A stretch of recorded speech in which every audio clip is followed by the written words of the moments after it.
正如那个男人所言，很多人只是我这一生的过客，扮演着我生命中不同的角色。这段装备凌迟给100分。作为一只很有梗的鸟，他们对世界的态度是只允许他看你，不允许你看他，否则他就给你急眼。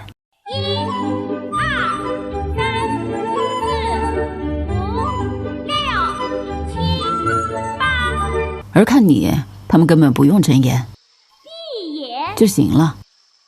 原理很简单，就像我们躲猫猫透过手指缝作弊一样，他们的眼皮漏光。鉴定结果，眼里有活的鸟。再加上微微一笑很清晨，咧到后脑勺的大嘴，凌迟吓尿了走夜路的宝宝。但下一秒，他们又可以萌化老夫的少女心。都2024年了，可以点赞了。值此新春佳节，我祝各位宝新年有大眼萌护体，厄运退散，笑口常开，情绪稳定，学生党逢考必过，打工人扬眉吐气。凌迟在拉丁美洲的分布相当广泛，北起墨西哥，南至阿根廷，尤其是巴西。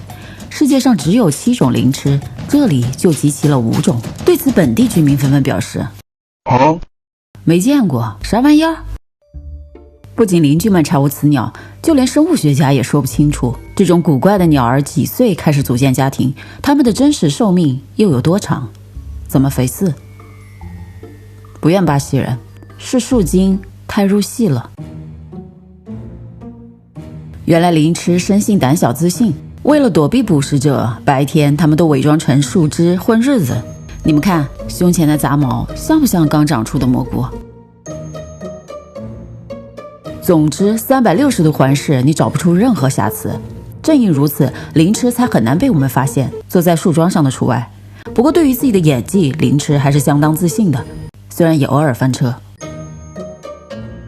再指就要戳到肚脐眼了，但宝丝毫不慌，跟着爸爸接着装。说的就是你，站红圈里的那个宝宝，你的嘴尖刺出来了。理论上他们的伪装毫无破绽，所以任凭这根手指怎么揭发，他们都坚信你认错了。不好意思，实在没绷住。靠着装木头，凌迟在地球上成功的混了5000多万年。那么如何才能成为一根合格的凌迟呢？首先，你要通过33天的稳定性测试，没从鸟窝里滚出去。出壳后接着测试，但由于这时雏鸟还披着白毛毛，太扎眼，所以需要父母的庇护。打哈欠的小可爱名叫小塔，据说是首位童年被完整载入纪录片的凌迟宝宝。站在他身后的是宠蛙狂魔，下面他将演绎树精是怎样炼成的。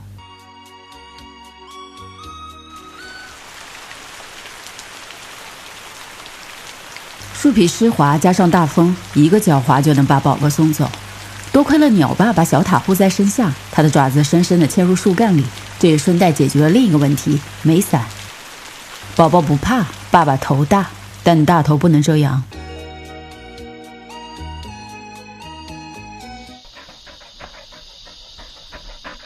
40多度的高温，娃热到变形。心疼的鸟爸直跺脚，他移动小碎步，随光线移动身体来挡住烈日，只恨自己不是一把防晒伞。可娃还热，这时拉丁美洲臂力最强的爸爸登场了。他打开翅膀，搭建了一座凉棚，他就这样静静地杵着，完全忘记了胳膊酸。但宝宝还热，如果 cos 得太逼真，就要盯防头顶的空隙。凌迟的办法是变脸吓走入侵者。我只有一个疑问，他们的天敌包不包括啄木鸟？凌迟夫妇共同抚养雏鸟，他们有明确的分工，通常是鸟爸负责白班，鸟妈负责晚班，这就是小塔的妈妈。她给娃带回了美味的虫子。鸟爸下班了，但又没完全下。在鸟妈临时外出捉虫时，她必须马上返岗，夫妻俩轮流捕猎投喂宝宝，一晚上大概得往返10多趟。他们用独特的歌声互相交流。3周后，树上多了一个铁憨憨，别问为什么，爸也不知道。当年你爷你奶就是这样教的。小塔进步神速，但是为什么爸爸的羽绒服缩水了，包不住他？家又为什么变小了，挤不下老爸？第二天，鸟爸没有再出现，这时耳边又响起了熟悉的旋律。比淋成落汤鸡更糟的是，淋成了落汤鸡后，接着当复仇者。好在有好骗的小虫来送外卖，这次直接送到了嘴边，可惜嘴慢了一步。